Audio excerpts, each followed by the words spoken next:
Welcome back. You're watching Stop the Steal TV. It is a terrific Tuesday, and it is a great day to get into everything that's going on. I'm about to go wild on what's happening in our country. It was 400 years ago, right about today, that, the folks hopped on the Mayflower and got over here in November of 1620. So 400 years ago, the good old Pilgrims came over, and they came over here to seek religious freedom. They wanted to get away from the King of England, who said that the new Church of England was the only religion that could be worshipped in the country. And these 102 people hopped on the old Mayflower and shot over here. They were going for Virginia, but they missed. They landed up in Cape Cod. They hit the old Plymouth Rock store. We'll get into all that a little later on, okay? But I keep talking about this thing that the country was founded on, and that's why the Pilgrims came here, and that's why the Puritans came here after that, because they were all looking for freedom of religion and freedom of expression of their religion, okay? And, it gets dark out there. I'm rooting for Trump. I'm rooting against Trump. I'm for Trump. I'm against Trump. And people start getting divided down lines where they hate each other. They're blocking each other on social media. And I start thinking about it and saying, what was the country founded on? Faith. Freedom of religion, okay? And at the same time, right now today, 70% of Americans identify as Christians. So the largest group of people in this country are Christians, and those are all people in differing degrees that prescribe to what our country was founded on, faith, family, and freedom. That's what they came here for, okay? They wanted a better life for their families. They wanted to plant crops. And they wanted to make sets of laws that men could agree on thoughtfully, okay? And back then it was a little weird because women weren't allowed to vote, so only the men could vote.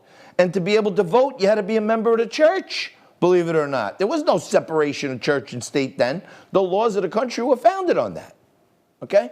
So, when you start thinking, wow, it's getting dark out there, I'm not going to get my way, Trump's not going to win, there's always a light. The light is the faith that you got, okay? And I came across this small little verse that I thought kind of fit in with what's happening right now in our country, because it seems like there's darkness everywhere. Joe Biden said it's going to be a winter of darkness.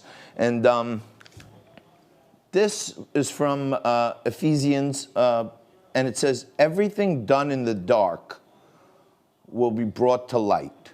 Okay, Luke 8:17. So take a think about that.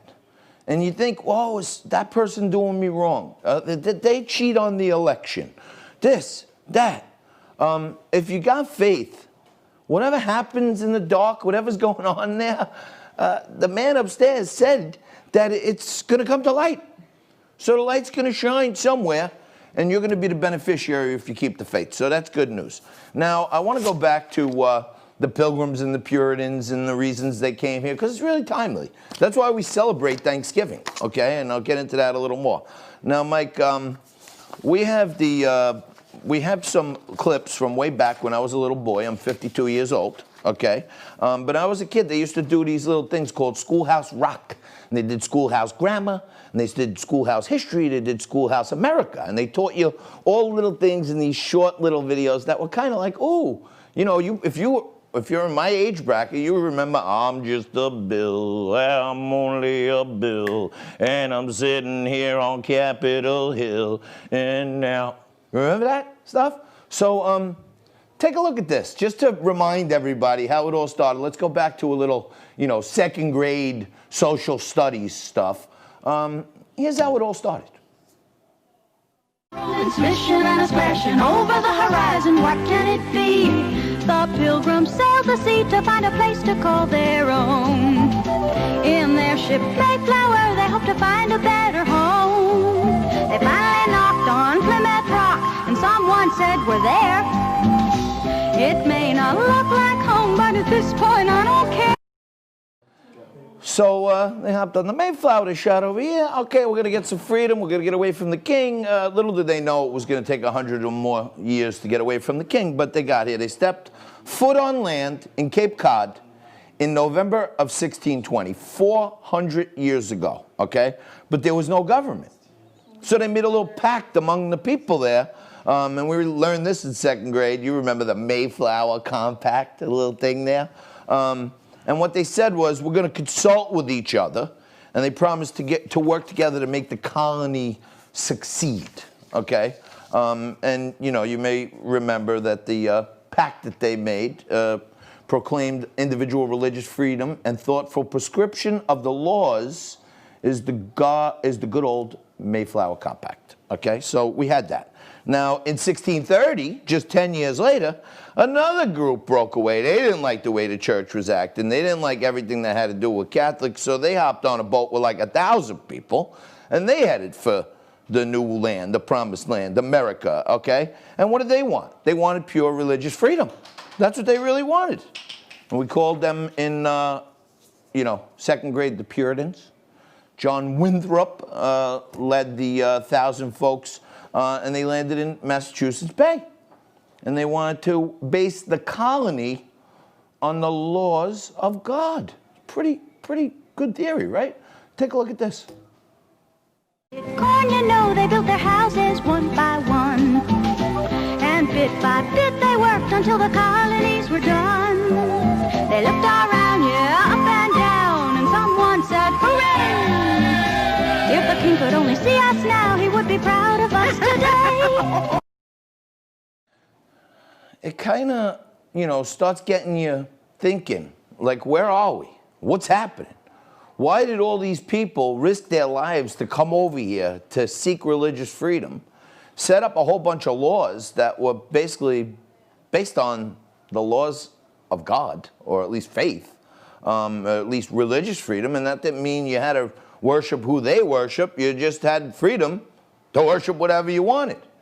And now we're in a time, over 400 years later, where we have multiple states where churches and different religious leaders are actually bringing lawsuits against the state for being selective and deciding, well, how come a casino can be open where there's, drinking and prostitution and gambling, all of these bad things, according to the Bible, okay, sinful things, and we're all sinners. But how come churches are closed and they can only have 10 people in them? That doesn't make a lot of sense, does it? And you start to feel like everything that we came here for, safety, we want police, right? Education, we want schools. They're closed. We're defunding the police, we're closing the schools.